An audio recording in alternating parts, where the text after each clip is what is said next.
Hello, welcome to DIY Solar and Wind. Today I'm going to show you how I'm going to take my house off the grid, one solar panel at a time. We're all on a small budget. If this is your first time seeing my videos and you're on Facebook, click the link down below, that way, and click on the YouTube link, and then you can click on subscribe, you click that bell, and you'll see all of my upcoming videos as I grow with a lot of solar panels. I have 20 in the backyard and 2 wind generators. So basically you need a charge controller. It's a 11.7 right now on the battery. I hooked this up yesterday. The battery had 9.9 volts and was sitting in the garage. Still a good battery. I hooked it up with a inverter and it actually ran something.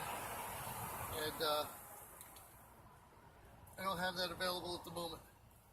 This is the first basic step that you need.